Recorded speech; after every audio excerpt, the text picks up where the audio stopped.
10, 9, 8, Okay. 7, Okay. 6, 5, 4, 3, 2, 1, 0. Yeah, man.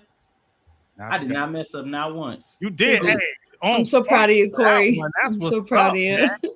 Oh yeah. Hey Yeah. man, Viva La Fiesta for San Antonio, for anyone that's down here. And Facebook, YouTube, Instagram. You are tuned in to episode 49 of Technically Speaking, where we are Mhm. giving you news.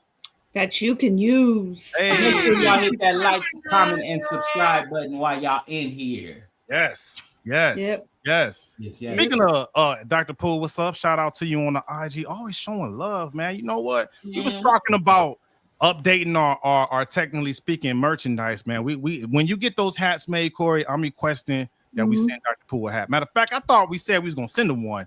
We need to send him a shirt, hat, something. You know what? I'm gonna get him one. I'm gonna get him one that's gonna have DRPOOL on it.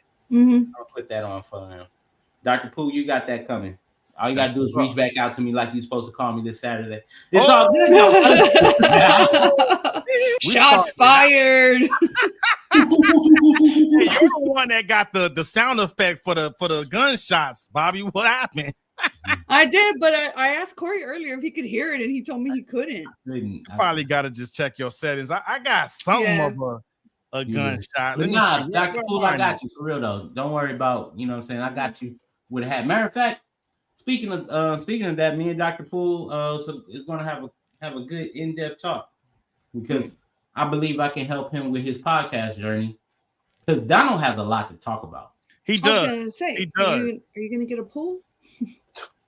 Nah. You know, I don't have a place. I don't have a space for a pool, Hey, you know Trying to what? help you out, Dr. Poole. Trying to help you out. right? I am not your customer. But you could be. But you could be. Go on, move Yeah, to Texas, man. Get you some land. I could, I could hook you up with some land, man. Two I'm gonna acres. tell you like Something. Dr. Poole. I am not your customer. Not yet. No, but for real though, Donald, we appreciate all the support and love that you Hell give us yeah. every single time. Yeah. Hell yeah. Hey, ex You are Donald, there every single time. ex Um, Donald, can he come on? Bring I love Donald. when you're on the show. He's I love your overdue. feedback. I love your Yeah. character, your personality. You seem like a fantastic person. So, Hey, I say See, Donald comes on next week. now mm, put him on now. Put him If on he's now. available. If he's Yes, available. end yes. of the late. Just come on in. Come on. Hey, because we need the sales 101 part 2. We're supposed to be doing a 6-part Hmm. series, sir. We need Yeah. you back. Mhm. We Yeah. need you back. Yep. Hey man, how was y'all weekends? Ladies first, by all means. By all means. Mm, Your I really lighting don't. looks good, by the way, I really tonight, don't. Bobby. I thought you was on. I I thought you was had to on. put down my dog. Oh Oh, no. It's not what I Why? wanted. Not what I wanted to do because What happened? she is a biter. Oh, oh, nah. She was very aggressive towards other people when they came onto our property. We always had to lock her up and stuff. And she, a couple of weeks, got out of our property when we weren't here, and she bit somebody. And so I had to make that decision to put our dogs down. But you know what? Keep in mind. Let's take something positive from this and learn how, as dog owners, you know how to be good dog owners, and that's sometimes making hard decisions that don't feel good, but overall reducing the risk of something happening to Yeah, a loved yeah. one or something later. Because the person that she hurt the absolute most was my mom. And my mom was not a Oh, stranger. She bit the ever loving crap out of the back of my mom's calf. dang. And my mom's a disabled veteran. She already is not of the best health. And that was probably one of the biggest red flags, was who she went after. So, you Yeah. know, stay tuned to Technically Speaking. We'll have a podcast here coming up soon where we'll talk about how to discuss how to put dogs down when stuff like that happens within the family, and how to discuss it with your children, because the last thing that you want to do is try to tell them that your dog, you passed over the rainbow bridge, and how to be upfront with them, because we had to have that talk with our 8-year-old Yeah. this weekend. um, hmm. and so we won't touch too much on that topic now, but stay tuned, because that's a good let's talk about it That segment is just a for the good. future. Yeah. Having to talk about, you know, just death being a part of life. Yeah. and stuff. And so even on those harder topics, but that's what we're here for. We're here to give you news that you can use on a daily basis, keeping those topics current and relevant to you and your family. So stay tuned. Well, hey, what was the dog's name? Daisy. It was Rest my female blue healer. Yeah. in Oh, peace, man. I know it's just a tough situation, right? Like it's man, just sorry to hear that. I've lost dogs. I had to put one down before, lost one to parvo, and yeah, it's not fun. It's not fun. I mean, it's essentially part of your family, you know. Part of your family, right? That's a family member. Yeah. So like inside internally, I feel a lot of turmoil right now because it's not what I wanted. She's only 2. She was perfectly healthy, but I think something was wrong with her up here. And I couldn't risk her biting the wrong person and getting my clearance taken away, getting sued and getting my house. You know what I mean? Those are like kind of weigh the pros and cons, and like it just ain't worth it. No, you know what I mean? not at all. Not at all. We looked into training, but they told us too, like it could be hundreds to thousands of dollars, and it could truly not even work. I was like, sheesh. So, well, I mean, hey, it's life, man. Hey, life be life, man. So shout out to anyone out there, man, who's ever had to put a dog down, lost a dog, man. It happens, man. Well, how was your weekend, Corey? My weekend was chill, man. Like I said on our group chat, man, it was pretty much church and chill. My son got out of line, so I had to remove him from his room, and now I turned it into a full-fledged studio. It's gonna be Corey and T studio for now. So yeah, until he gets himself together, and then or gets himself his own house. It's like that. Life is like that's okay. Zero judgment from this group because we understand sometimes you got to put the foot down. When you love your children, you got to correct them. You got to bring them guidance and correction. And then sometimes, but there was an episode where there was a situation partial where I did make a mistake. I assumed he did something he didn't do. So I had, as a parent, I had to go back and apologize. But in the midst of looking for the stuff that I thought he took, I found a whole bunch of other stuff that he took.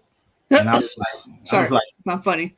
I'm like, okay, so I'm bruh. I mean, I literally took 2 full days and cleaned out the room. I was so mad, I broke down the bed. I broke it down, like just me. I was like, boom, bed rails, boom, boom. Walked all the way down the stairs, 2 flights of stairs, going outside, putting it on the garage. Putting it on the grass. Called the city so they can come pick it up. I did all of that, you know what I'm saying? Because of the fact I was like, look, man, it's not the first, second, third, fourth, fifth time, but it's going to be the last time because you will not be back in this room unless I'm supervised and you can't have none of your stuff in here. This is now Core Entertainment Studios. Now you can. That's a write-off. Look, that's where G was going. The same place. Already know. I was like, matter of fact, I think this. That little 300 square feet, that is yours, baby. Yes. It's yours. All of it. That's all you now, baby. That's Corey and T Studios. Corey and T Studios. Let me hear you say, So other than that, man, me and wifey did church and chill, bro. Church and chill. That's what's up, man. Yeah, man. How about yourself? Man, me and the fam band went to the San Marcos River, man. It's been a minute since I've been to the river. It's pretty. I love it is, and I've been there 3 or 4 times already in San Marcos and at the river. It's really pretty. It's nice, and I love tubing. And Amanda found like this case that had all my tubes, and I hadn't seen in at least probably like 10 years. I forgot I had these tubes. Wow. Man, you get me in the tube in the river. It's a wrap, homie. Like I'm going back. Well, you guys know how to swim. That's different. I do. Yeah. I love swimming like in deep water that I can't touch because that's when I can really be me because I'm tall. Yeah. So every time I go swimming, then my hips, like there ain't no swimming. I'm just there standing in the water. I'll be 6 feet like. What up? Hey. What up? Hey. Look, G I'm not 6 feet. I'm 5'10". All right, 5'10". All right. But She's being humble. She's being humble. But it was a good time, man. It was just not only was it good to be at the river, it was just family time, man. Just disconnect from the world. Even though we want you to stay connected, sometimes you gotta disconnect, man, and just enjoy the simple things, man. Connection, disconnect to connect. Yeah, you got to. You got to. You know what I'm saying? Like, yeah, man. When I was on the week that I was off, right? I had it was just me and my wife because the kids were spending spring break with their grandma, and I was like, you know what? I didn't want to pick up a phone. I even had a paid client I was working with. I didn't have. The good thing is I knew that this week was coming, so I did all the work I was supposed to do over that week. I did it right away. I was on chill mode. Like when I say chill, bro, I'm talking about chill. Gotta do it sometimes, man. Gotta do it. One of the hardest things I had to do when my husband and I went on our cruise was I don't want to say we didn't have nothing to do, but it was weird not having anything to do, not being confined to a schedule, because I'm very rigid. I live my life extremely scheduled. Yeah. Look, I know you do too. I live my life very scheduled. So when I hit that cruise, in my mind, I'm like, oh, this is going to be fun. But I was like, what do I do? Yeah. Where do I start? You know what I mean? Get the pamphlet. It was like it was just weird not having to wake up. And I don't got to put on my alarm clock. You know what I mean?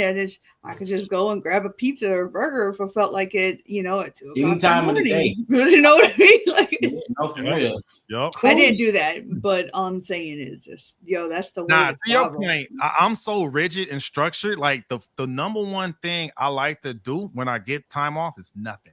Like just nothing. Like, dude, I'm telling you, when I was on that river, just hanging on that too, I'm just looking in the water, looking at the fish, just whatever, chilling.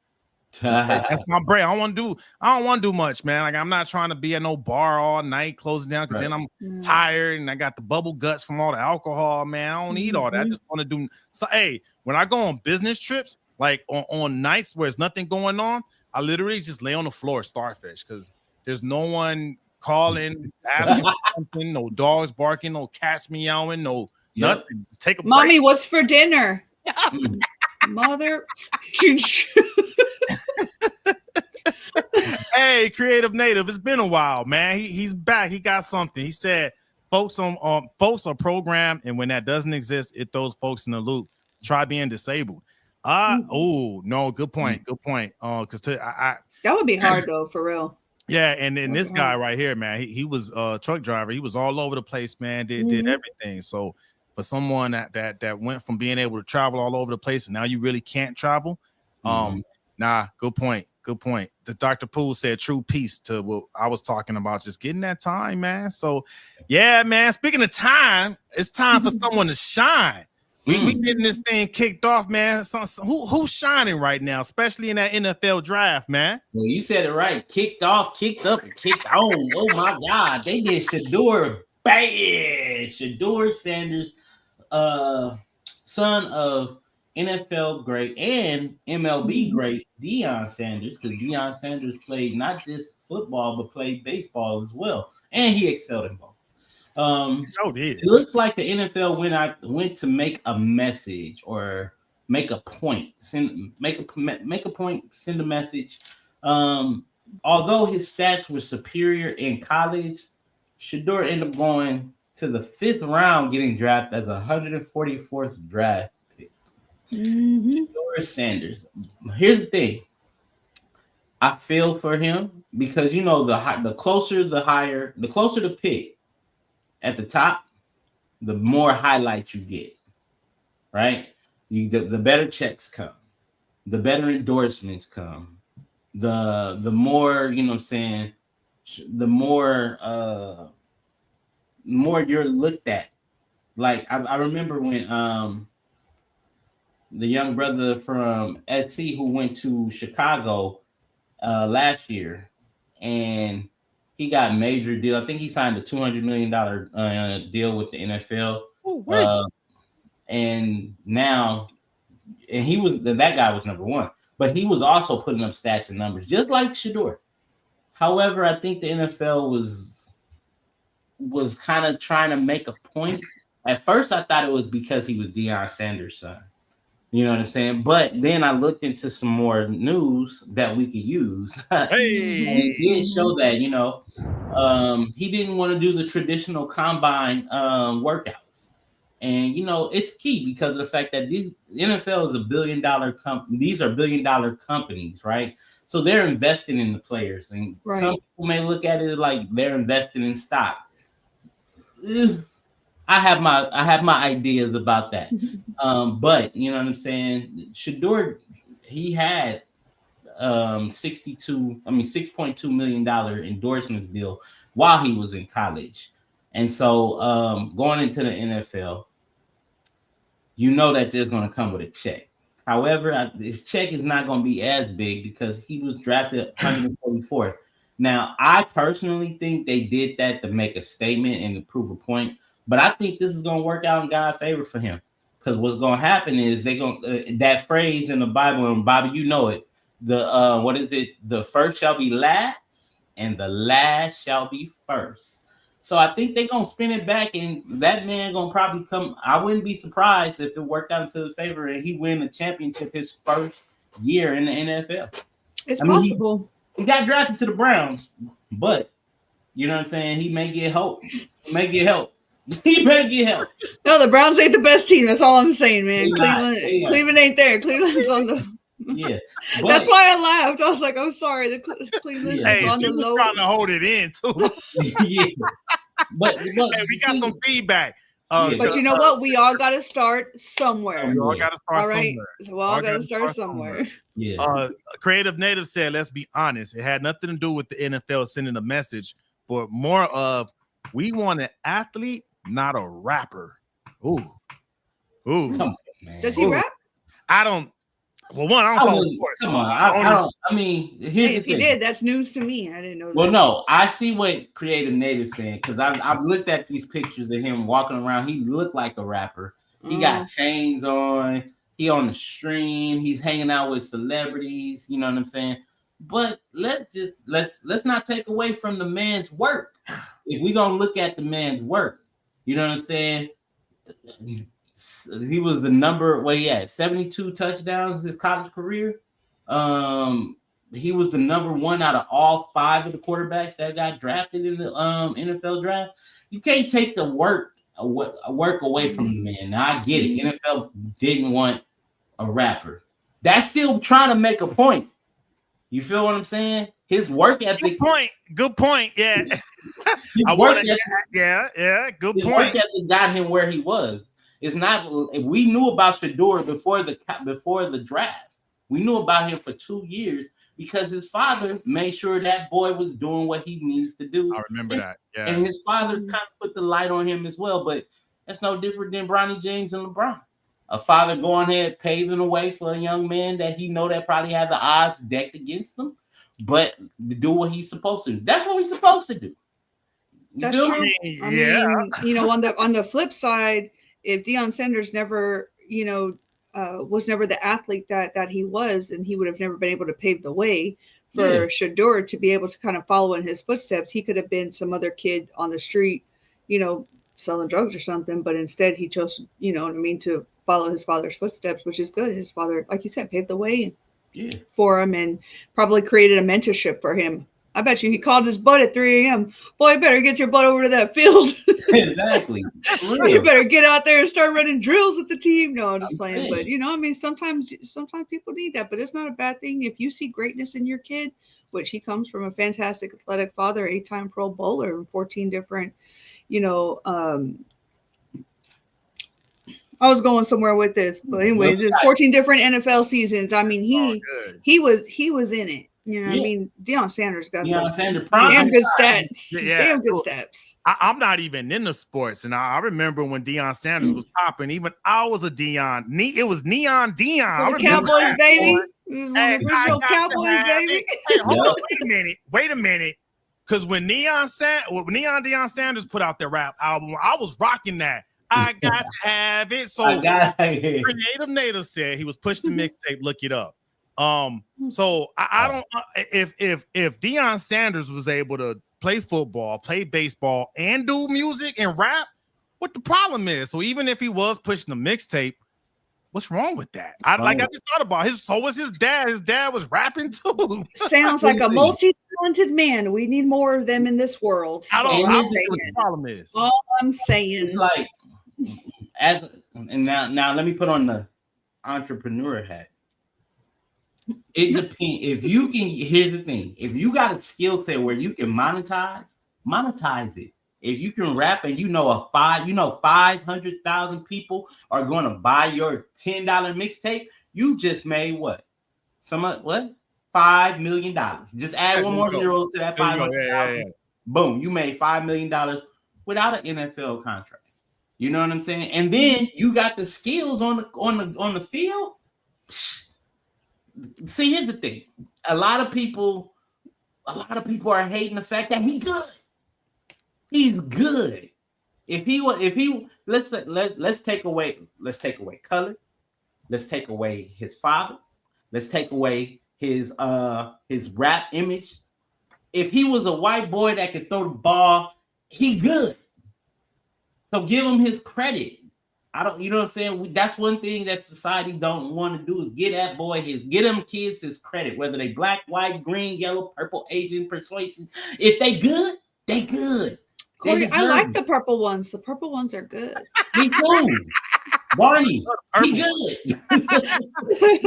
I get it. I do get a point though. The point that Creative Native is on, because if you're going into an establishment, because he also said there's no problem with it. Deion came after the draft and had the highlights to do it. Came after the draft. Does that mean he wasn't at the draft, or is he talking about that persona of Neon Deion came after he was drafted? I think that's what he's talking about. But anyway, when you go into any, I guess, like institution, right? For lack of a better way of putting it, there are social norms, right? And I'm wondering if there were some social norms the NFL was expecting from a new recruit, right? Yeah. And maybe just some of the news that I saw that he wasn't really like living up to those social norms. So maybe this was now you get to the back of the draft because you weren't really following protocol. Could that be really what's going on? It could possibly be. And here's the thing, like I said, he's a good player. So if he get drafted to 144th pick, right? But if he goes out and do what he's supposed to do for Cleveland, and Cleveland doesn't give that boy no help, he's gonna want to what? Get traded. 2 years from down the line, somebody's gonna be like, I'll give him $45 million to come play for the Dallas Cowboys, who quarterback can't get us out the playoffs.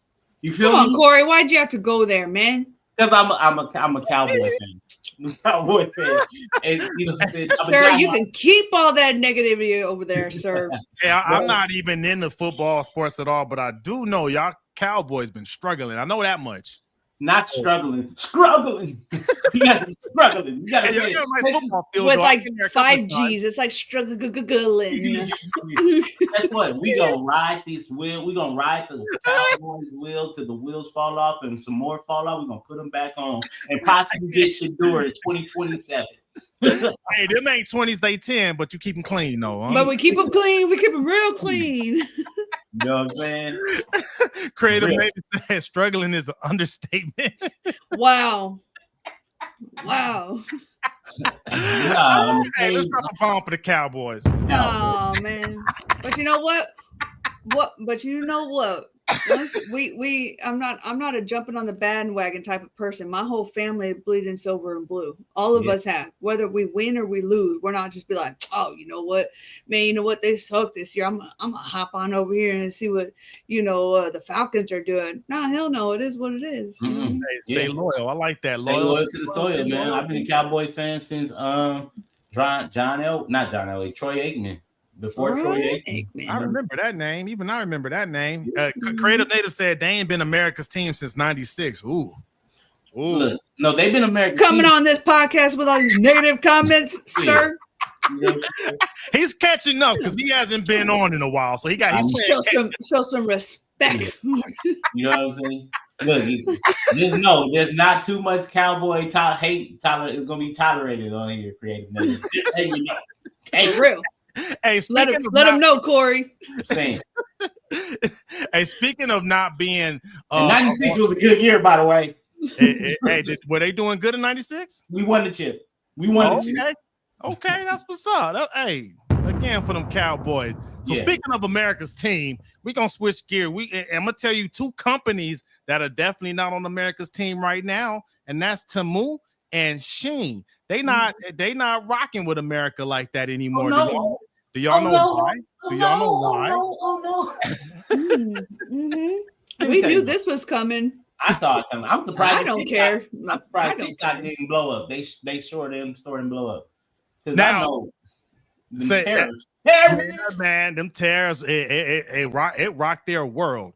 Like the great MJ would say. Bobby said she saw this coming. Yo, I probably should have saw it coming, but I wasn't really. I didn't make that connection. But who would he say? What he say? Dr. Poole said, "Forget Temu and their trickery." I feel that. But see, here's something I want y'all to think about, because there's a lot of small businesses here in the U.S. that kind of relied on those low prices from Shein and Temu, and that's kind of how they were building their own business here locally in the U.S. So, I don't, not even from a consumer perspective, but from a small business perspective, that hurt. That hurt. So if you, let's say you got someone that, I don't know, had a small little shop, name a place in America, right, that's selling like knickknacks, and they were getting it for low price and they had good margins. They feeling that hit, man, because it's not just Temu and China and stuff like that. There's a lot of small businesses that they're looking at the risk of bankruptcy. You know what I mean? If they're still gonna try to stay in business, how do they make up that profit margin? I'll open it up to y'all. Well, I know with Shein and Temu, right? They get their stuff from China, right? And they get it shipped over here. And it's very low cost. You know what I'm saying? Well, it was. It was. I said it was low cost. Yeah. But if you're really serious about business, right? You're really serious about business and you really need those products, book you a flight, go over there, pack up a suitcase, and bring it back.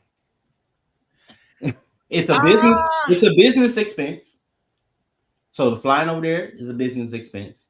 Then you also can build a relationship with the owners of the shop over there, letting them know if you are pro United States government tariffs or if you're not pro United States government tariffs.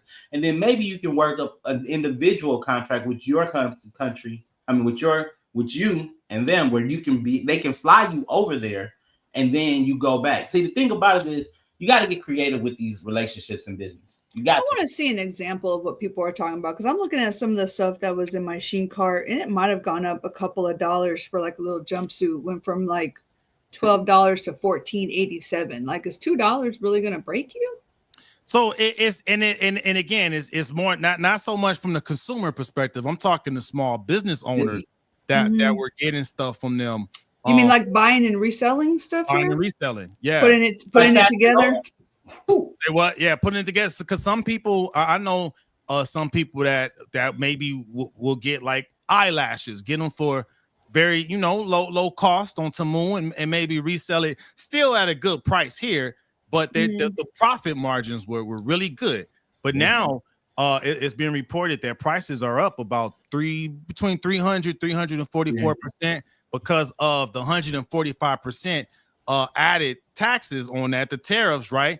And if you go on Temu right now, they're going to show you a tariff surcharge on some of those prices. But what you're looking at, though, Bobby, that what was reported, I believe it was CNN, or not CNN, CNBC. Some of the I guess workarounds that Shein and Temu had was they already had some products here that they shipped to local warehouses.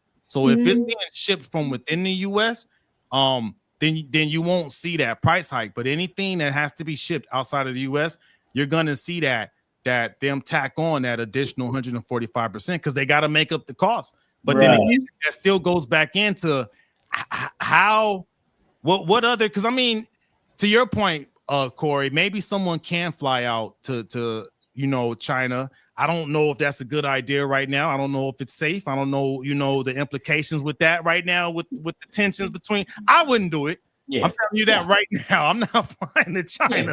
I'm not doing that. But I mean, that's a legit thing to consider, right? When Bobby, you said it, right? The U.S. is ran by small business. So now this is a hit, man. It's gonna disrupt the supply chain for them. It's gonna disrupt the supply chain for their end customer. You know what I mean? So it's what other alternatives? One alternative could be maybe buy domestic, U.S. made, but then now are there enough domestic suppliers that a small business can go to get maybe some of the products they were getting from Shein or Temu for what they're making? That's one. Two is, can they make their profit margins? Because if they get it from the US, it's definitely going to be significantly more expensive for them to provide that product to their customers, man.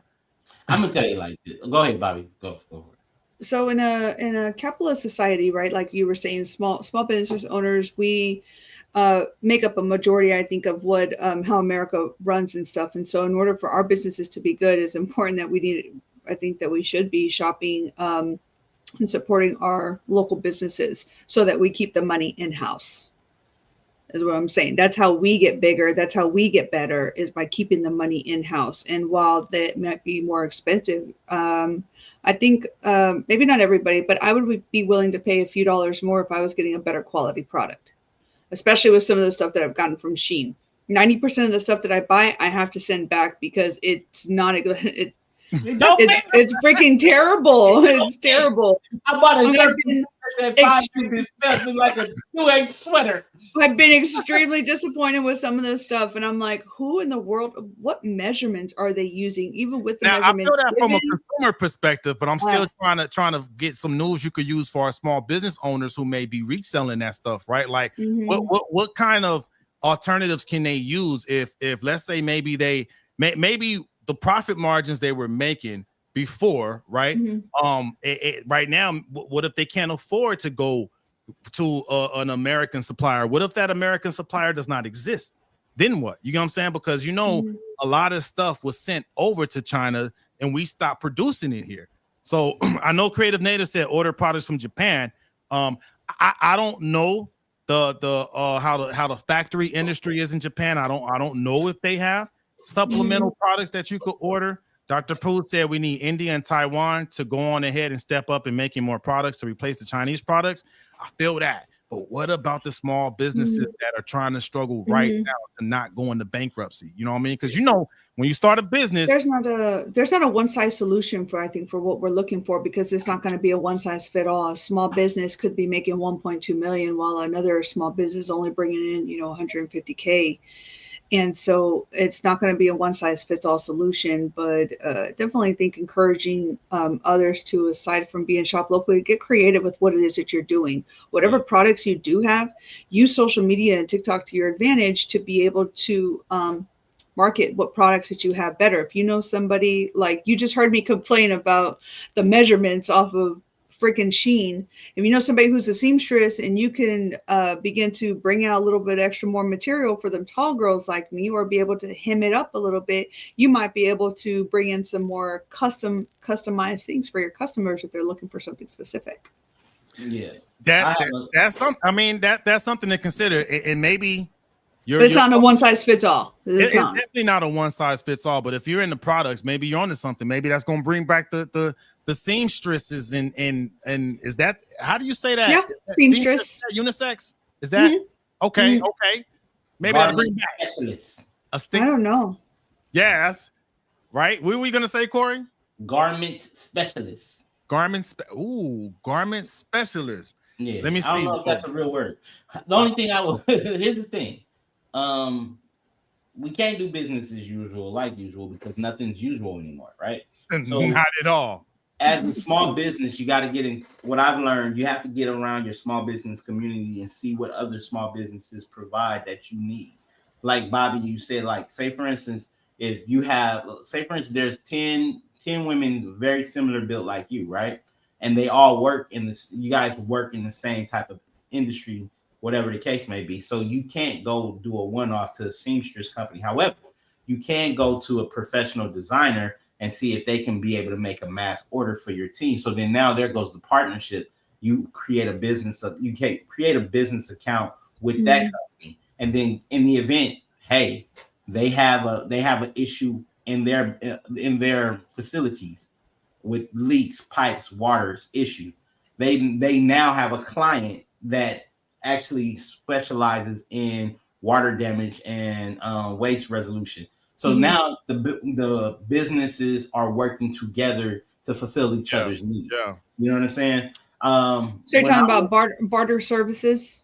No, not barter services. Just have. I mean, that is part of your business network. You remember, me and Geronimo used to go to separate ones, but BNI groups, right?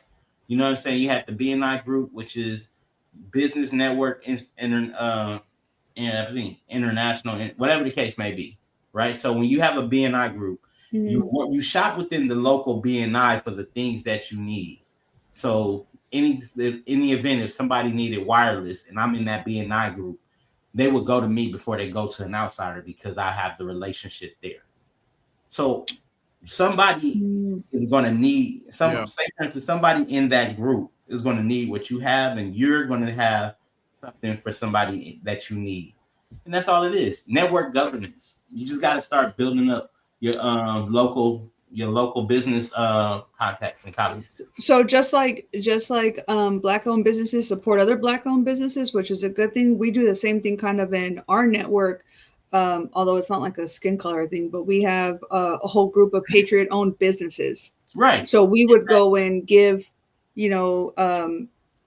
our business to these Patriot-owned businesses first prior to, you know what I mean? Yeah. Prior to just anybody else. Veteran-owned, yeah, like veteran-owned business. Yep.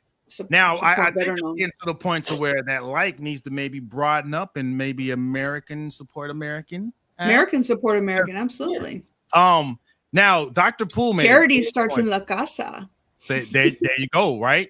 He made a good point though. He said climate control activists and the EPA are responsible for us not being able to produce our own products, plus high taxes.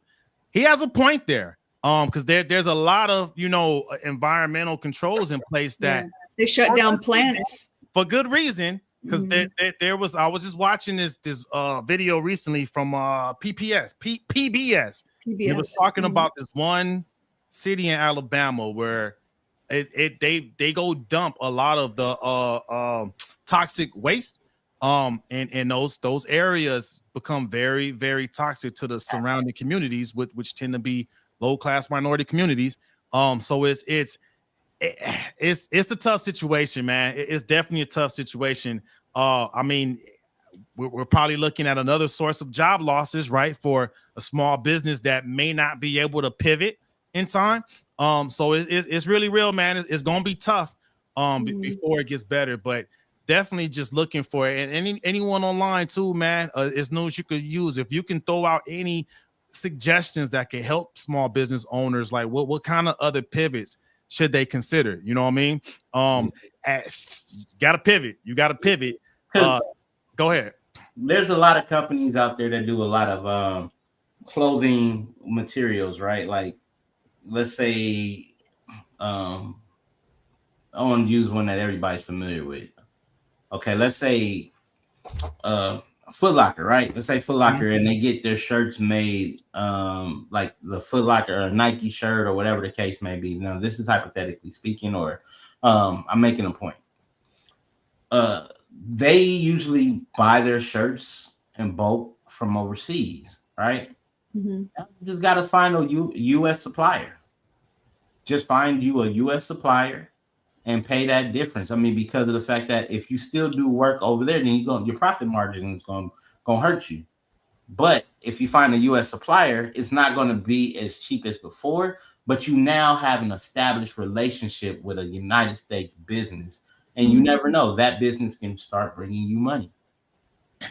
Good point. And you know what? I think there's gonna be a reconditioning phase, right? Because we've been used to cheap products. Where now, if I'm a small business owner that sells products, right, I'm gonna have to, like, I guess, kind of re-educate my customer, right, and be like, hey man, I gotta raise prices. If you down with me, stay down with me, but at least know you're gonna get a better quality product.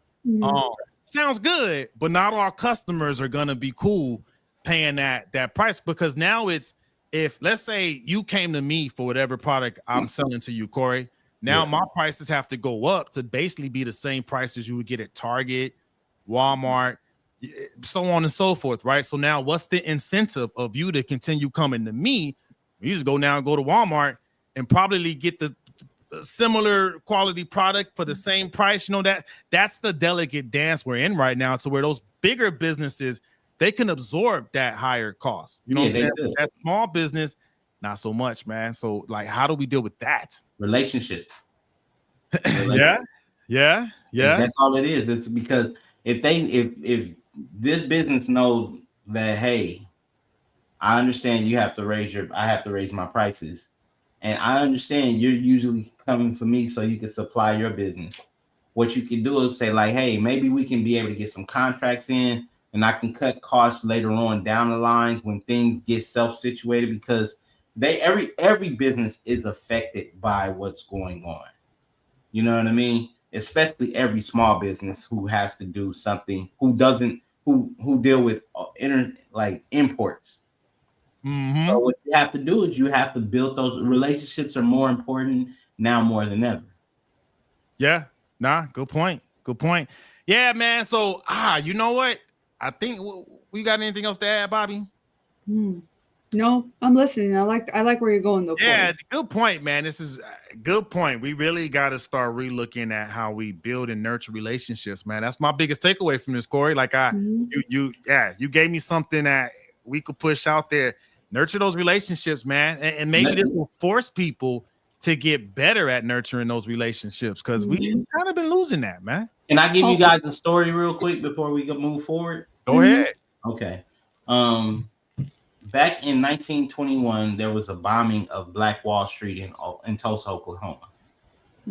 Before the bombing, Tulsa, Oklahoma had Black Wall Street, where, because of the fact that they experienced so much racism in the late 1800s and the early 1900s, they decided to go ahead and build their own communities where they bought from who they were with, right? And it wasn't, I mean, unfortunately, it was racial then, right? But now it's different. We still need to build relationships because of the fact that some party may not have something, and this party may have it. Let's take race out of it and put relationships in it. When you do that, no matter how the economy is going to suffer, then you end up using your group. You know what I'm saying? You end up using your community. You end up finding other creative ways to make things work. Everything is built off relationships. And I think the problem is we as a country got so comfortable without having to want to say, I have my own here, I have my own there, instead of saying, you know what? I need what you have. You have what I need. Let's do business together. Let's do it together. I like that. Good point. We're better. We're better together. Better together. So looking at it in big picture wise, just like you said, G, we need to be focused not on these little groups and little business sectors, but focus on Americans supporting Americans and take every other piece out of it and building up those relationships with one another. Because that's how I think we can probably get past this. But we got to be hand in hand with it and got to be willing to support one another. And guess 100%.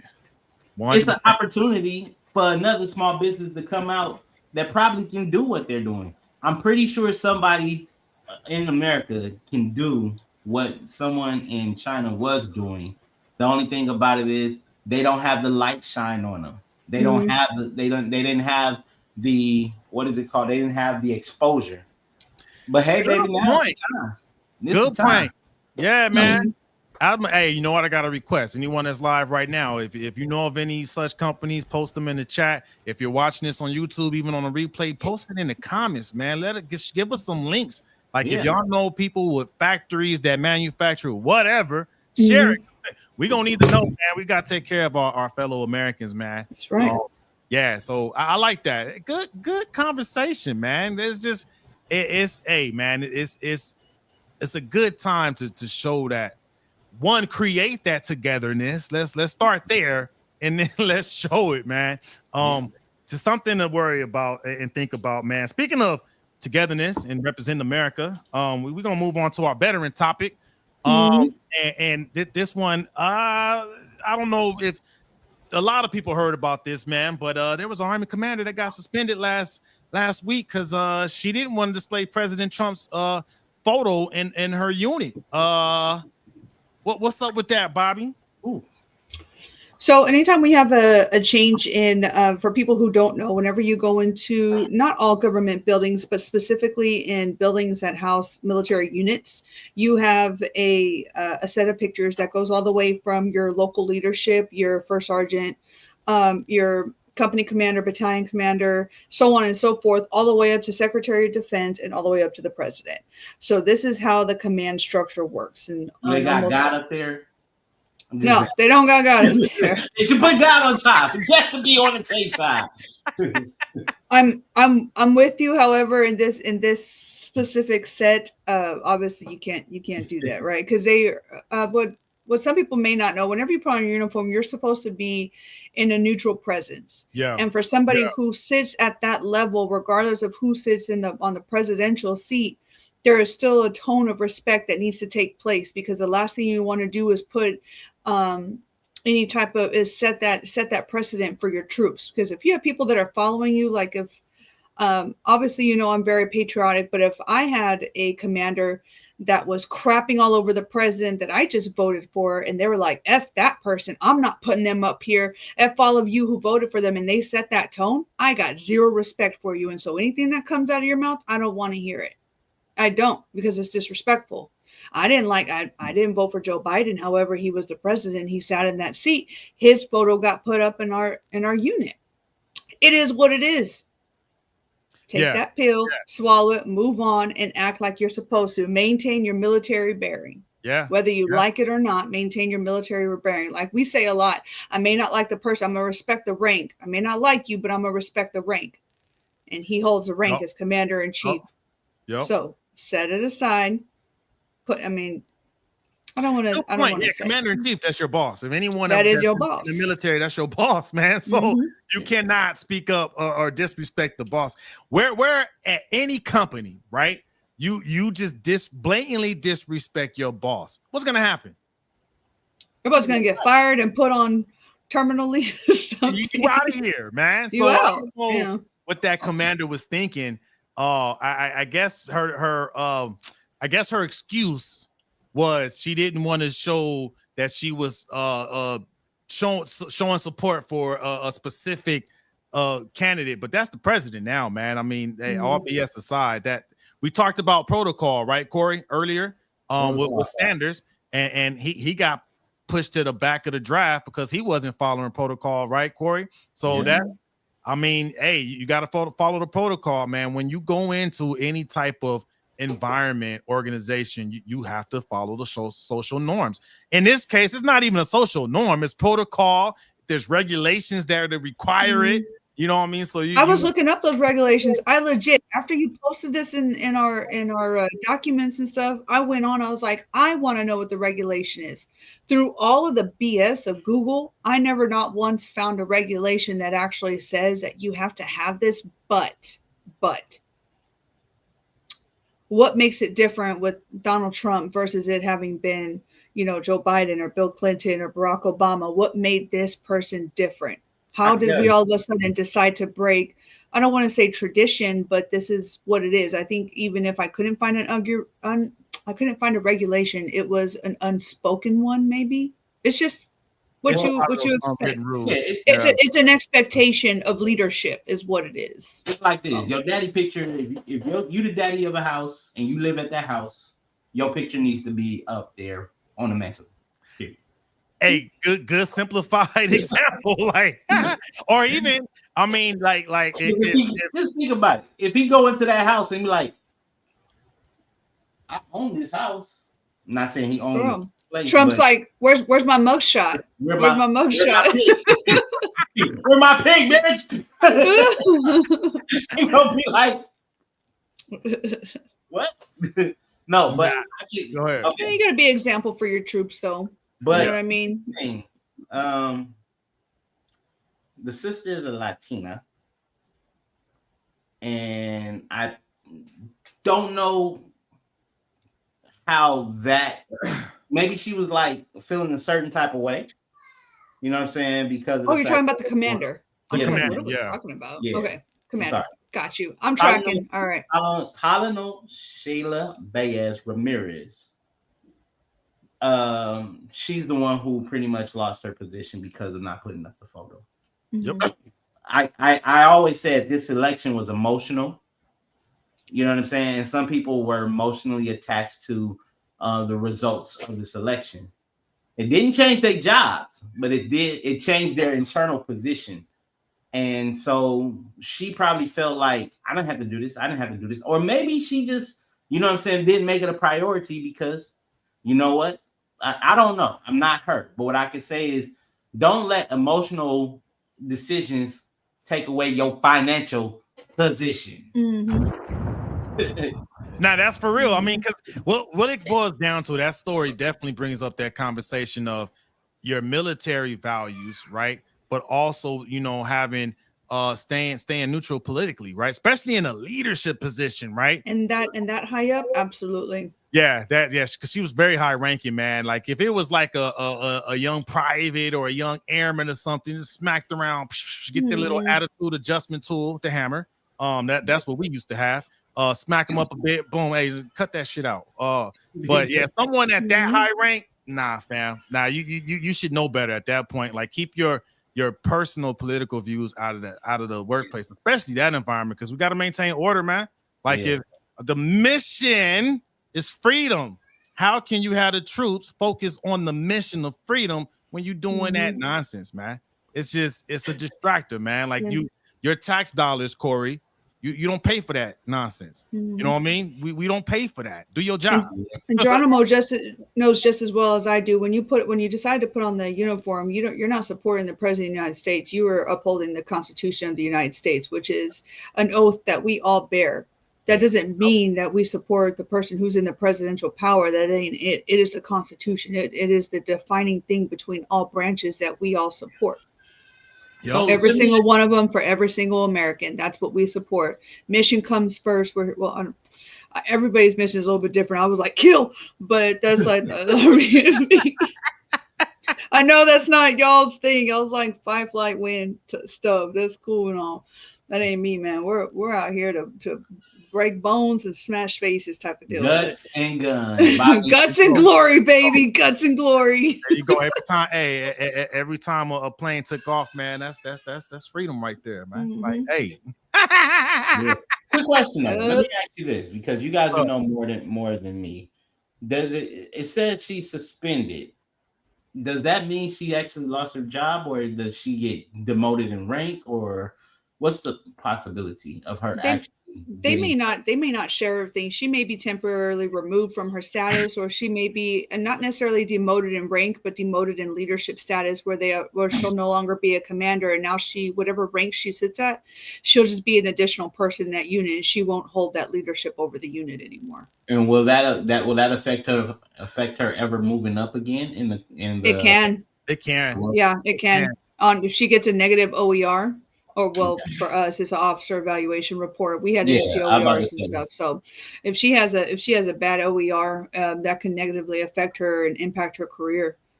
So I'm thinking 2 words: early retirement. for doing that dumb stuff, man. Hey, speaking of dumb, we're gonna talk about something else that's pretty dumb, man. In our Let's Talk About It segment, man. We're gonna talk about cyberbullying, man. What's going on with that, Bobby? So ever since I think ever since social media has kind of come upon us within the last maybe 10 to 12 years, I think we've seen multiple articles come out on different news streams and stuff about cyberbullying and what that means for our kids. Now, as parents, what are we doing to either hold our kids accountable for either reporting those things or for just being accountable in general for those kids who are the ones being the cyber bullies? Should we be holding parents accountable too for what their kids are doing? Ooh, I never thought about that. That's very hard. And yeah, it's a fine line, because you can think you're raising a good kid and they're fantastic, they're sweet, but behind closed doors, right, on that social media page, on these little trolling accounts, cyberbullying has gone to the so far that kids have ended up committing suicide because it got too much for them. And that's never an article I ever want to read about a child thinking they need to take their own life because some kid wanted to be an a-hole to them. Like, what could we be doing better, not just as parents, but as those who are willing to report it and say it, even if it's our own kid?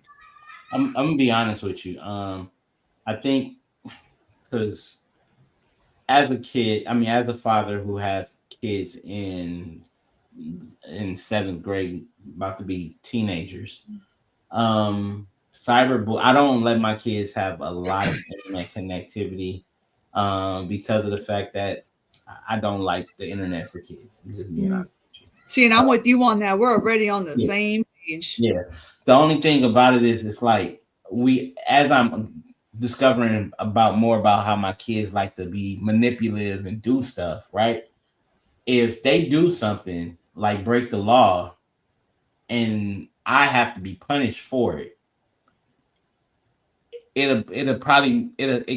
it's hurtful. You know what I'm saying? Mm-hmm. It's like, and then like there's tools like device management tools you can be able to get for your household. You know what I'm saying? To make sure that once a certain word is said, then that internet device can automatically shut down. The problem with that is it's like this generation of kids, they're very crafty. They know how to work around certain things, right? Yeah. And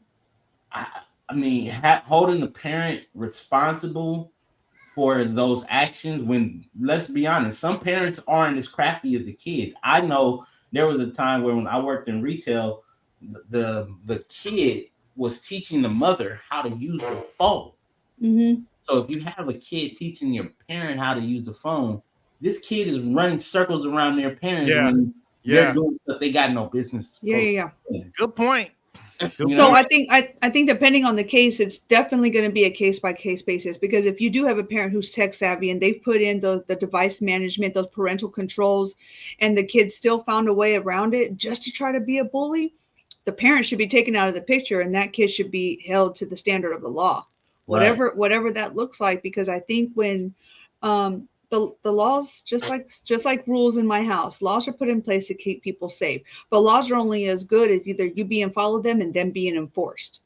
So as bad as that looks, if we got a kid that's cyberbullying, he's 14, 15 years old, and the kid that he's cyberbullying ends up unfortunately unaliving himself, that may not be a parental issue. That's a kid issue. Hold his ass accountable to the law.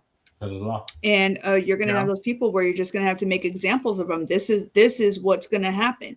This kid, 14, 15 years old, is now going to see, the inside of a prison cell for the next 25 years of his life. It's sad, but that's an example has to be made so that other people won't do it, right? Mm-hmm. You know what I'm saying? And if they pose a risk to themselves and to society, especially if they've been asked to stop, if they've been reported, and then part of me feels like some of it has to do with some of the adults now. There's so much stuff happening with kids. Some adults just give up. They just give up. They're just like, you know what? I'm done. I'm throwing in the towel. Don't give a damn. Do whatever you want to do. And that's hard. Yeah. They're just tired. Yeah. They just get Yeah, tired, you know, I- like, you know I what, feel do that. you do So I what you're wanna gonna play, do. as y'all like to say, I like to play angel's Just advocate. advocate. So, Mm-hmm. because a lot of the conversation has been the on the bully side of the house, right? Mm-hmm. Um, I think there's so many layers on this There is. topic, There's right? a lot of layers, yeah. I think a lot of it comes down to mental resilience. Like because I'm just gonna keep it real, man. And I hate to say it and sound one of those older millennials, but man, I had to worry about real bullies getting jumped, like physical contact, getting kicked in the ribs and stuff like Mm-hmm. that. You know what I mean? Like I heard one comedian say, "Hey, man, you don't want to get cyberbullied, just turn it off."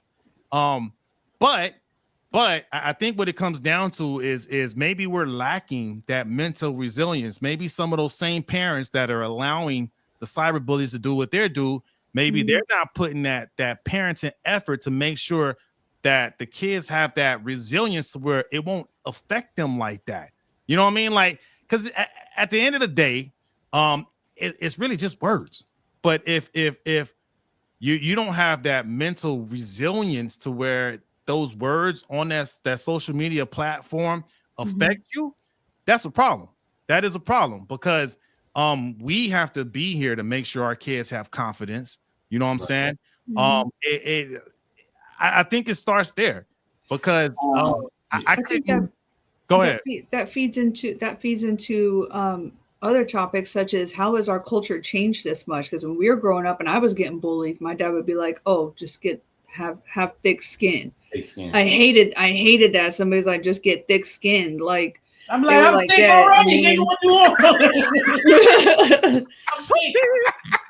I wasn't saying that, but I'm saying like when did the mental resilience stop No. within our culture? How in the world do we have kids nowadays who have more ADHD, depression, suicidal thoughts, anxiety, stuff that like 15, 20 years ago when we were kids, that was rare. Yeah. It was You rare. know Now you why? have kids walking around with all sorts of mental health conditions. I'm like, bro, man, stop being a wuss. I blame the parents, man. You know what? I'm blaming on weak Man, parents. y'all are soft. It's so many weak parents out there. They too soft. It's the soft parents that are making the kids soft to where the kids feel impacted by the. You hurt my feelings, so I can't go on Yeah. with my Oh life. my God, you Man, said shut something the bad hell to up. me on TikTok. Now life is bad. And then I also say it's those soft parents that created the cyber bullies. You know what I mean? Go ahead, Corey.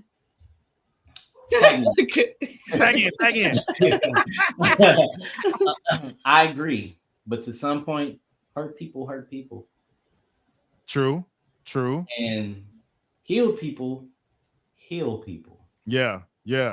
Those our generation, right? Let's Gen Y, right? We had an enormous amount of hurt that we did not address, right? We had an enormous amount of fear that we didn't address, right? We were the latchkey kid. Am I right? Our parents would give us a key so we can I go did. home right from after Yep. school, right? I rode the bus down the block to my house, and we Right. went in with the key, I guess. So we did most of that stuff for ourselves. What we did not do is learn how to heal ourselves internally through trauma. And unfortunately, therapy wasn't cool back then, or It sure wasn't. it wasn't. You know what I'm saying? So we then become a generation of raising kids that think that they're going to be just like us, but they're not. Why? Because they have a lot more exposure to them. You take in television, that shit. Sometimes, excuse my language. Sometimes watching TV hurt your dang on feelings, right? Then you take in social media. You know what I'm saying? Yeah. Then you take on, let's throw the original bullying, right? You know what I'm saying? So then, there's a lot of that, and then keep in mind, our parents were there, but they were working. So when we had that issue, because of the fact that you had to have two parents working to sustain a regular household, when they came home, they were burnt out already. So to talk to them like, how you doing, babe? I'm like, I'm okay. How was your day? Mommy tired, daddy tired. Woo, woo, woo. then now we feel guilty coming to them about our issues. Good point. Good point. So we have to take in all of this stuff and then identify they have their problems in front of them. Like this is their problem, but then this also is their solution. You feel what I'm saying? Yeah. They go to the social media because they're alone, or they go to the social media because they don't know how to cope with people outside, because outside for them seems torture. So they go to their phones where it's a safe place. But then the wrong stroll, you may see somebody cyberbullying you from something you had no idea was taking a video of you at school falling and somebody making a meme out of it and it's going viral. You never knew. And then you see the girl that you like on the screen liking and laughing and commenting on something that you did. You can't bring that to your parents. Why? Because your 2-parent household is at work. So now you're sitting with that all day long. When your parents come home, how do you address it? So what we have to do is we have to take a look at everything. Everything. You know what I'm saying? So I say this, everybody's story is different, but everybody has some similarities. We got to just take time out of the day and check in with our babies. Yeah. You know what I'm saying? They may be a bully, but they're hurting somewhere. Hurt people. And if it doesn't address, then the weaker of the people who they hurt can hurt themselves, can not just hurt themselves to the point where they're hurting, can do some truly damaging harming. Yeah. What you gonna say, Bobby? I think because of I'm pretty confident in my answer about this. Because of technology, the way our kids have learned and the way they've grasped things has changed. Technology can be really good as far as learning and kids being able to now read and comprehend by using all sorts of different like learning apps. It's great, but then whenever you have the flip side of the cyberbullying and the creating the trolling accounts and stuff like that, like it's just opened up a Pandora's box to all sorts of chaos that we didn't have. We didn't have that chaos. If we were being bullied, it was like local neighbors, couple of kids at school. But now it's not just at school. You're able to follow it from home. But just like you said, checking in with your kids and monitoring what kids do in technology. That goes back to not necessarily being a soft parent, but sometimes you got to be that hard parent. Step into those shoes and be like, hey, I'm checking in because I love you. I'm going to make sure everything's on the up and up. If everything's on the up and up, then you ain't got nothing to worry about. Hand over your devices. Let's see what's happening. And you have to be in there. Don't feel like you're invading your kids' privacy. You can get some damn privacy and you would get out of this house. Because you live under my roof. These are my rules. And don't get me wrong. In a biblical aspect, you're under the covering of this home. You're under the protection of this home. And so because of that, I have an obligation to make sure that your well-being is taken care of. You may not like it, and that's okay. But I'm here to tell you that because I have your back, I'm going to check in and I'm going to be poking around, and I want you to know that. You know what that sounds like? And we're going a little bit out of order here, but we got. I know we sure are. You set us up, though. You set us up because what it sounds like is the importance of parenting and setting boundaries with children. Because that's what it sounds like you're talking about, Bobby. Let's talk about setting boundaries when we're parenting these kids now. So as you know, here on Technically Speaking, we like to bring up a couple of different parenting topics to make sure that we're offering a multitude of perspectives, from different parents on how we do things and what we're bringing to the table. And as I've told our listeners before, that I have 5 girls and 1 boy. My 3 younger girls live with me. My oldest is 15. Middle one is 8 and little one is 5. So my 15-year-old, we're going to parent her a little bit differently than I parent my 5-year-old. We're setting boundaries with the 5-year-old, but we're setting different boundaries from the 15-year-old. I'm setting her up for what I think is success in her life and what it should look like. And I think that enforcing healthy boundaries. Parents, you've got to be consistent on what you're telling your kids. I told my daughter, you can date when you're 16 and that's going to be through my approval. That was the healthy boundary. Now what we ended up finding out was that she decided to go off and go get her own little boyfriend that she wasn't supposed to be having to begin with, and we found this out through the principal, because they were, oh yeah. So I gave her some grace. I said, this is not what we're supposed to do. And she said to me, y'all, listen to this. She said, well, you're so strict. Your strictness caused sneakiness. And I said, that's an interesting perspective. How do you know I'm strict? She says, well, I said, well, what? Because you see all the freedom that your friends have and you think you're missing out on something, but because you only live here, so that sets the foundation for what you think is strict, because you see your friends having so much freedom. So it looks like you're over here like it's strict, but you truly don't know, because this is what it is. And she says, well, I just want healthy boundaries. And I had to get to the other side of the room, and I told her, let me step to the other side of the room. Let me step to the other side of the room. I said, your healthy boundaries, and I'm bringing y'all into the Lopez household for a second.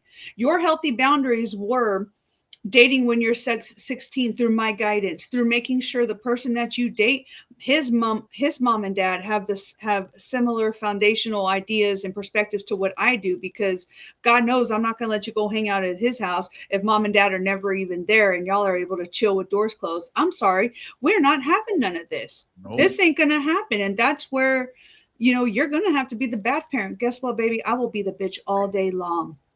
I will be. And I'm okay with that. I sleep good at night. I might even snore a little, knowing that I did right by you by enforcing boundaries. And the same thing too with the social media. Ma'am, you weren't supposed to have social media.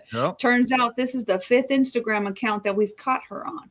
She thinks she tech savvy, but you just open up a can of worms. You got 2 tech savvy parents, baby. We found it out. We found it out. Open it up. You think I'm stupid? Play with me. Play with me. Open it up. And I started reading through the text messages. And then, of course, I find out her little friends are leaving their phones in different places in the school because they don't want mom to know that they left campus. I said, well, shit. Look at all this sneakiness happening, and their parents ain't even strict. So I guess strictness don't create sneakiness, does it? Seems like you got some disobedient, disrespectful friends who are not listening to their own parents' set of rules to keep them safe. So God forbid something happened to this kid who went off campus to go get Chick-fil-A for everybody, and something happens to him and he don't have his phone. Yeah. Now what? Go ahead and try to explain that to mom. Mom thought he was good. Oh, I see he's at school. That's good. But no, really, he's out over here on the other side in town doing something. And that's what I'm saying. I had told my daughter, let me bring it back for a second, because I'm really trying to stop cussing, especially in my head. Let me bring it back. Videos aren't not for kids anyway, so I think we're good. No, but I look, Bobby, as a woman of faith, I can understand what you're talking about. As a man of faith, I can understand what woman of faith is talking about. Woo! My blood's boiling just thinking about this too. Because I told my daughter I'm gonna step back because old Bobby, like Bobby from 6 years ago, I would have slapped you first, and then we would have come to talk about this. I talk with my hands. I truly do, and I'm trying to be better at it. I had to step 10 feet away from her. I was still talking with my hands, but I was like, oh, baby, come within 5 feet of me. I might even reach a little harder to get you straight in the face. I'm not a bad mom, I swear. No, you're not. But I've laid the foundation for what I want my daughter to be. I want her to be a good mommy. I want her to be a good wife to her husband, and to understand the respect that comes with that. When you're obeying what your parents have to say, we keep you safe. You don't got to like it, but you've got to respect it. So I did my consistent parenting. I told my daughter, I went through her room. I took every little piece of makeup that she had, every bit of it gone. I said, ma'am, if we continue to have this, I'm moving into a next couple of steps of consequences. Do you understand me? Yes. I said, okay, let me tell you what's going to come next. If I catch you one more mother-loving time in this situation that you ain't supposed to be in, your room door is going to be gone. Yep. losing your sweet 16. I ain't about to pay for your disobedience. I'm not about to bless you with a beautiful grand party that I want to give you.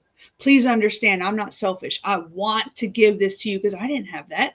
I didn't have anybody having my back, but I got yours. So here's what's going to happen. You are going to behave. You are going to let this little boy know that I have rules and that he's going to respect them as well. Because if you two truly have feelings for each other, the moment you turn 16, don't think for a second he's going to be able to come into my house disrespecting my rules already before y'all were even supposed to be together. I'm letting you know. This is what it is. Well, of course, I end up finding out she's still talking to him because she loves him so much. Of course. So that was last Monday. You know what I mean? Love is so hard. She came home to no door on her room. No door. I told her what was going to happen. I told her. I laid it down. Said, gave you the opportunity to fix it. Second, I end up finding more, and this is where the whole conversation about strictness creates sneakiness. I said, you ain't about to pull that crap on me, man. I did not make you do that. That was your own choices. Yep. I told her too. Quality of your decisions determines the quality of your life. And here you are getting some quality consequences like I talked to you about because of the quality of your decisions. There's some quality consequences happening over here. So not only is your door gone, I'll let you know when you can get your makeup back. It ain't going to be anytime soon, though. No, sweet 16. You think for a second that I'm about to bust out this party for you? Girl, you out your damn mind. So now the question is, since that money's not being spent on the Sweet 16, how we crypto? turn I'm just playing. Crypto!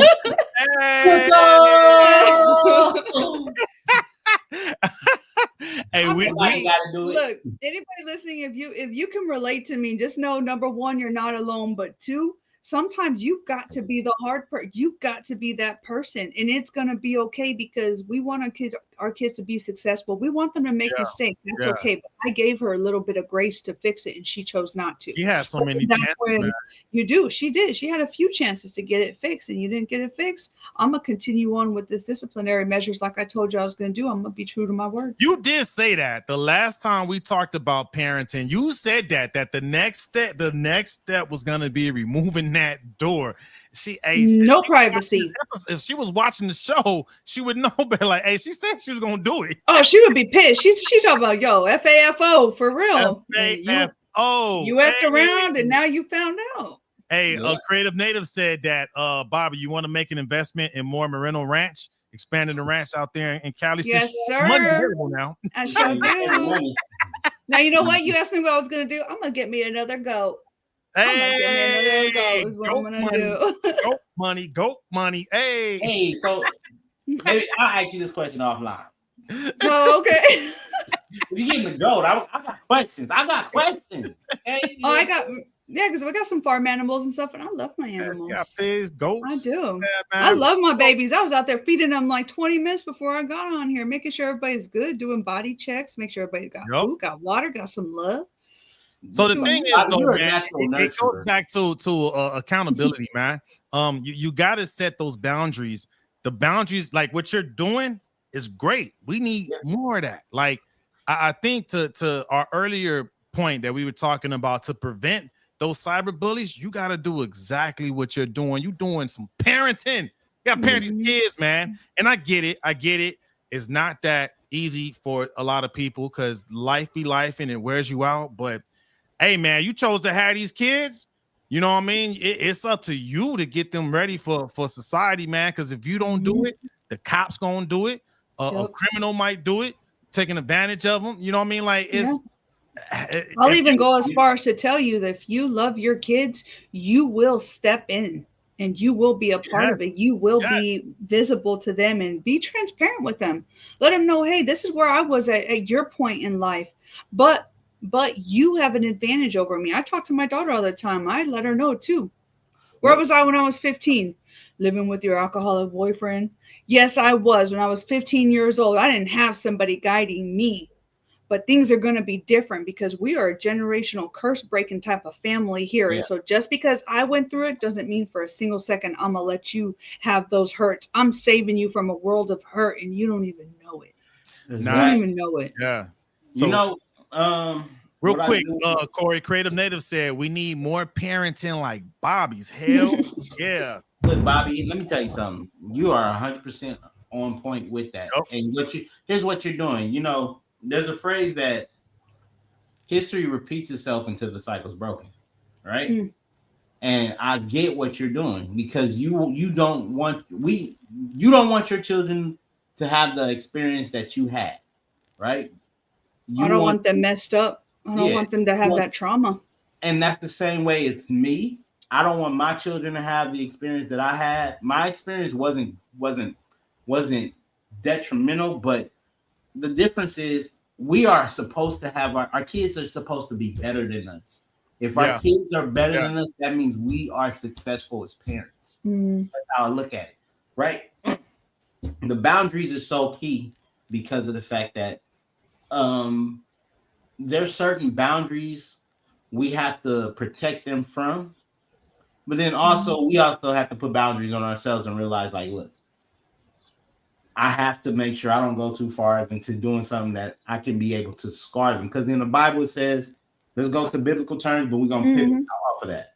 Spare the rod, spoil the child. But he was talking to the wise men. He wasn't talking to the angry man. He was talking to the wise men. And the wise men are the people who knew how far they can go. Because what is wisdom? Wisdom is when you have applied knowledge, right? And then, but it also says it says fathers don't provoke your children to wrath, right? So there's a certain boundaries we have to go and realize that we just can't do, because sometimes we just want to Bernie Mac them and pull them up, but we can't do that until we about to Bobby Mac them. But I stayed back. I stayed back, and I let her know too. I'm back here for your own protection. Exactly. But that was my boundary, because I did used to speak so much with my hands. I said, so because of that, I know where my anger holds, especially having to repeat myself.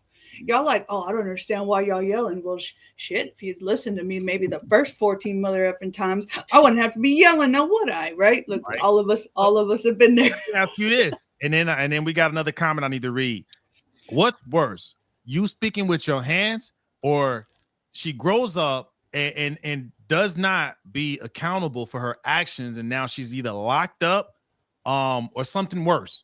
You know what I mean? When that hand was the course correction tool to teach her how to be accountable for when she becomes a grown woman. You know what I mean? Like, I get it. You want to use that sparingly, but hey, man, some kids, man, like my mom used to tell me, man, hard head make for a soft ass. So that's still true today, and nothing changed. Still true today. And tell you what, my ass was soft because I was getting smacked up all the time because I was bad as hell. But it kept me out of jail. Like I said that before when we talk about that and stuff.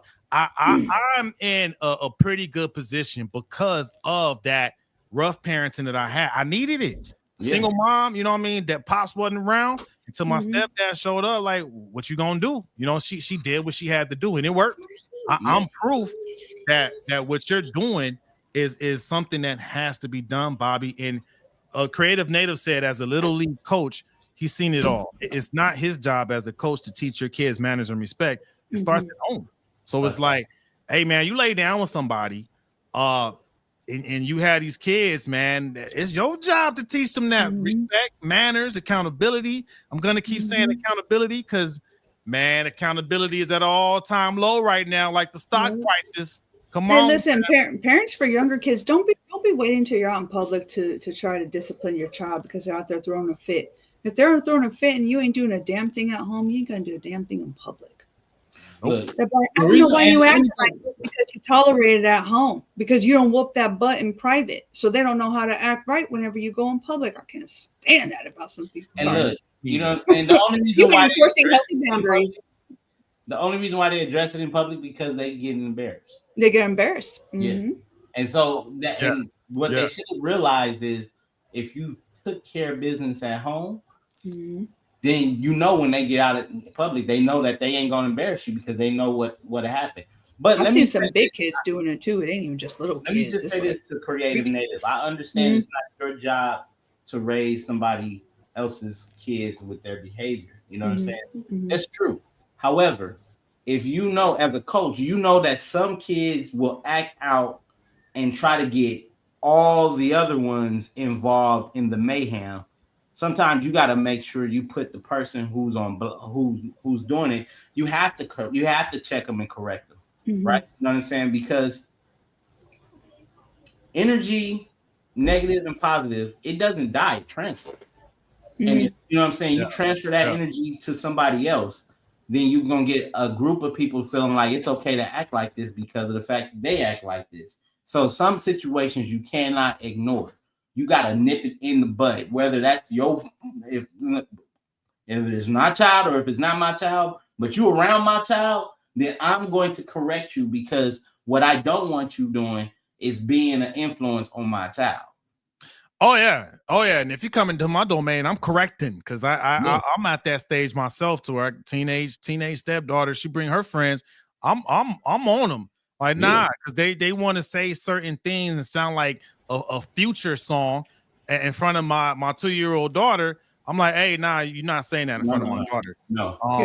And they apologize and stuff like that. But the thing is, to me, if you felt that comfortable talking like that in front of my daughter in my house, that speaks volumes, in my opinion.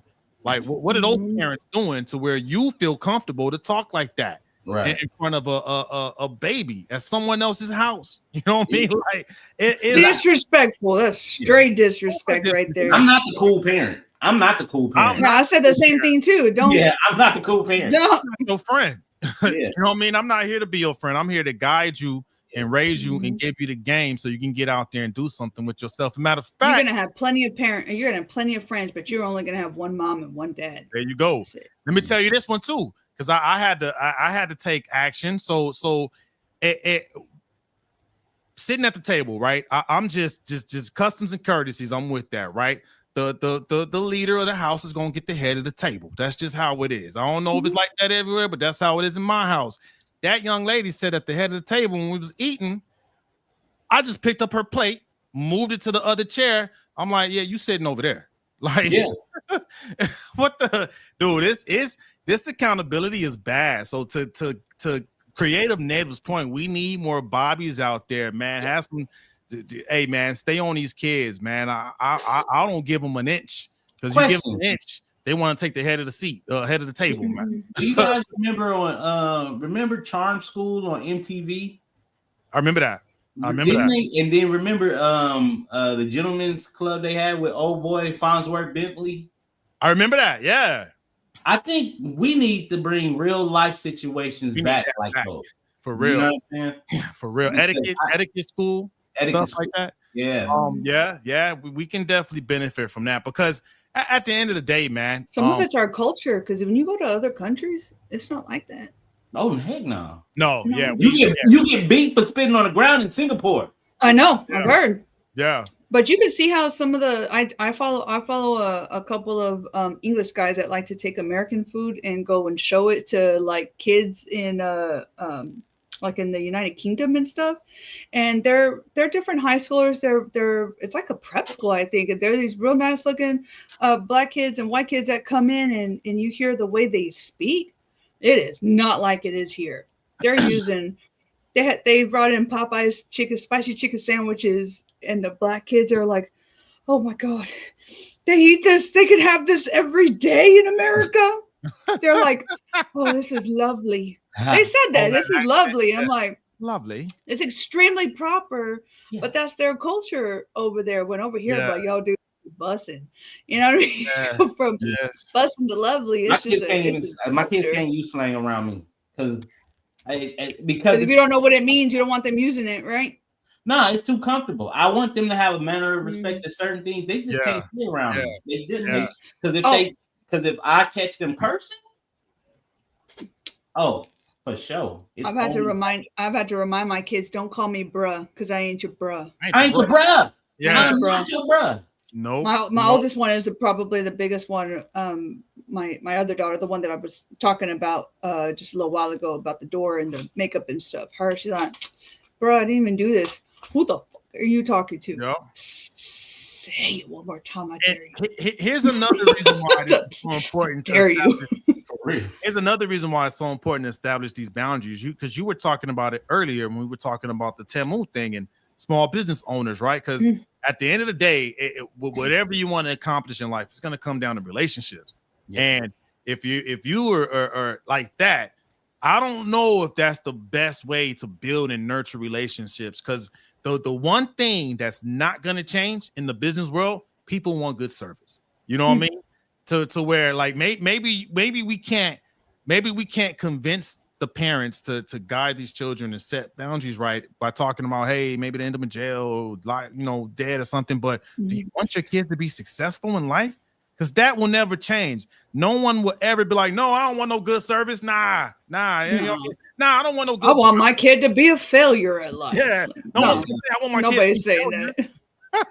Right. So like that's another aspect of it too, is these are teachable moments. Set these boundaries for respect, man. Respect. Yeah. So when get out there, you get a job, start a business, you got to be able to give good service, man. And it really starts with having good manners, good boundaries, good respect, man. And I think that's really it'll pay off. It'll pay Stick off. in there. All right, and I'm telling myself, look, I'm talking to Bobby right now. Bobby, just stay in the game. You're doing the right thing. Don't be a bee and fall out and be like, you know what, do whatever you want. There's some moments. There's some moments of weakness, man. Community supports you, man. Nah, stay on that because it's just gonna make her better, man. You know what I mean? She won't see it right now, and that's actually another thing too that I wanted to bring up when we were talking about the cyberbullying. Is one of the things with this digital world we live in is just that addiction to dopamine, because that's why they're so addicted to those phones and social media, because they just get an endless dosage of dopamine. Your daughter, she wants to do what she's seeing other kids doing because she thinks it makes her feel good because it's releasing that dopamine, right? It's the dopamine chase, right? She's trying to do all these, they get to do it, I want to do it because I'm gonna get dopamine in the brain, right? It's we gotta refocus that energy on something else that's positive that can also release dopamine, like working out, sports, right? We got Coach Creative Native, man, teaching these kids how to play football and softball. Like, hang in there, Coach. Yeah. So, like, I think that's if you really peel back the onion, that's really what it's about. Is they've gotten so addicted to dopamine. I want everything to feel good all the time. Basically, it's the pleasure syndrome. Yeah. Yep. Now they want instant gratification.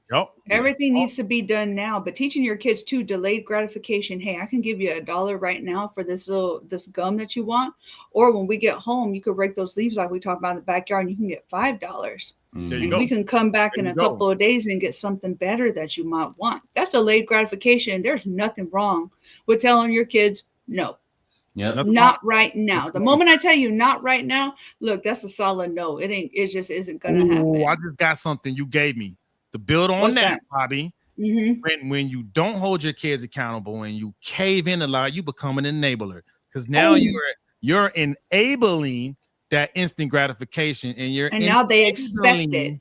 That dopamine addiction. You've created that expectation for them. So when they ask you and they ask you enough, they're going to wear you down. You're like, fine, just put it in the basket. No, stick to your guns. Be like, no, you know what? We got better things to buy with the money that I work hard for. Not today, bro. That I work hard for. Yeah. That I work. I did this. You did this. You're just a beneficiary of what I did. You benefited from what I did. You didn't get what I got. Matter of fact, you're welcome. You're welcome, and you're welcome. Walk around the house telling your kids in the gym. You're welcome for what? Singing Moana songs all day to them. What can I say except you're welcome. So, hey, give us a final thought on that, Corey, before we wrap up tonight's episode. You know, I think the final thought is this. Kids are too 5G. Ooh. 5G. Okay. You know what I'm saying? Okay. Remember dial-up? I remember dial-up. You downloaded the song. What did you have to do? Download the album, go to sleep, wake up the next morning. Then it's what's right. Right. You know what I'm saying? Good old LimeWire, baby. You know what I'm saying? DSL, you was able to get, you know what I'm saying, a 3-minute song in 10 minutes. cable, you was able, but remember, you had to be stationary. You had to be somewhere. This is true. This is true. You know what I'm saying? Wi-Fi, you a stronger connection, but you still got to be connected in a local central location. 5G, you can just be everywhere. You're all around. You know what I'm saying? You're right. You know what I'm saying? They're too 5G. They need to get back to they need to get back to dial-up where they got to stay plugged in to the source. Oh, I was just about to say they need to stay plugged into that source. You feel what I'm saying? And when they plugged into the source, we filter out what they can get. I like it. So basically, parents were like the firewalls. Oh man, damn it! Y'all are taking all my thunder. Be that firewall. Be strong. Be the firewall, baby. Yeah, be the firewall. I like that. You try to do your best to prevent any malware from being able to come into your children's heads and stuff. I like keep that. Them plugged in and keep them keep them there at the source and stuff like that. And you know what? There's going to be days. Just a quick thought. It's going to be unpopular.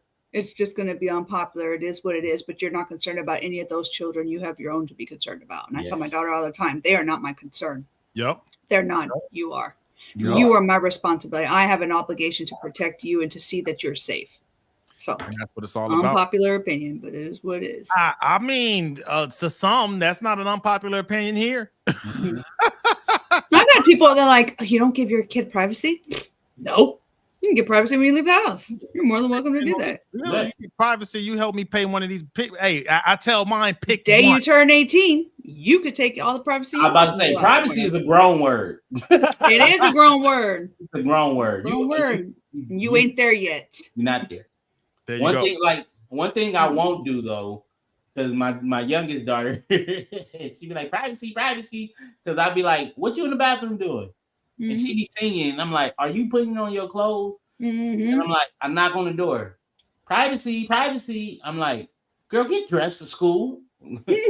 So I'm with that. You know what I'm saying? I'm with their privacy is in the bathroom. That's their place of privacy. Everything else, you're not grown. Nope. Not at all, man. So they gotta what was it? Stay connected to the source. Stay connected to the source. Keep these kids connected to the source. They're gonna try to fight it, but don't give in, don't cave in, man. Remain that firewall, man. Protect them from that malicious logic. Protect them from that malicious logic, man. Hey, man, that was a good one, man. Yeah. That was a good one. We had another one, but we'll save it for next week. We'll be able to talk about that next week. Hey, speaking of which, though, if you here on YouTube, you watching the replay, whatever, stay locked in, man. Click that subscribe button, click that like button, leave us a comment on any of the topics we talked about. Share your thoughts and stuff like that, man. Stay locked in. New merch coming soon. New merch coming. New merch. Hey, man, we're gonna have it up there. Corey got them hats, man. We got to get a technically speaking hat on that dome. You know what I mean? Yeah. Not this one. We're gonna get some hats. If you are checking out the recap, don't forget to comment, like, and subscribe. Make sure that if you see this on a short, give us a comment. We'll do our best to try to hit you back. If you've got questions about something either that we said or you want clarification on something, don't be afraid. Definitely be respectful, but don't be afraid to share your opinion. We're here for it. And you know what? If y'all got some topics y'all want us to touch on, tap in. Topics to touch on, tap in. Tap on, top in. We got, what's the acronym? We'll come up with that acronym. I'm like, there's no acronym there. no acronyms. Tap in. Oh man. Hey, speaking of tapped in, if you have any issues with your tap plumbing at the house, how can you help with that, Corey? If they just so happen to be in a Bexar County or surrounding areas, and some of that tap water don't want to act right. Man, if that tap water doesn't want to act right, let Bobby tell you exactly what to do. All right, give me a call. We're here at Patriot Restorations. We're here for all your water damage needs. You got some busted pipes somewhere, your water heater is acting crazy, your fridge is leaking. Give us a call. Let us make sure that it in fact is even worth it to even get your homeowner's insurance involved, because sometimes it ain't going to be worth it for you, but we're here for you. If you don't do homeowner insurance, that's cool. We do offer a 50% military discount for our military first responders. We love you guys and we appreciate all the support for the company and everything else getting big. Oh, and you know what? Quick plug. if you are in the Bexar County area and you do know somebody who's graduating and you're looking for photography, let us know. My husband and I, we don't talk about it all the time because it's a side hustle that we do. But my husband and I do offer professionally done pictures out at the Pearl, out at the missions, whatever your theme is. We can help get you in for your graduating, either seniors or even your little ones. We're going to put up some kinder graduation pictures for my little one. So Hey. yes, we do offer professional photography at a very, very good price because it's not primary income. You know what I mean? Got to have that side hustle. I like Something to that. think about. Corey, what can they get from Core ENT if they out there in the Los Angeles area? If you are in the Los Angeles area and you're looking to start a podcast, grow a podcast, or just need some social media packaging to go along with your top podcast, reach out to me. I'm running a special right now where I'll be able to give you a nice variety of services for not so much. We don't break the bank, but we care about what you think. It's your main man with the game plan, Corey Giovanni. Tap in with your boy. Hey. And then, I'm Geronimo. I am at tech_Von_go on Instagram because, everything we do drives on tech, man. Mm-hmm. And for me, man, real estate is my thing, man. So if you come into San Antonio, you need you a vacation rental to stay at, just hit me up. I can shoot you a discount code. Also, too, if you're looking to maybe stay, maybe not in Lubbock, but maybe Lubbock adjacent, about 30 miles away, I got some land that'll be available for sale for you at a good price, man. About 7,000 square feet, man. You can do whatever you want, build your own house, whatever you want to do. But that's coming soon. So, hey, man, stay locked in with us, man. That's the episode tonight. Y'all have a good night, man. We love y'all. Thank y'all.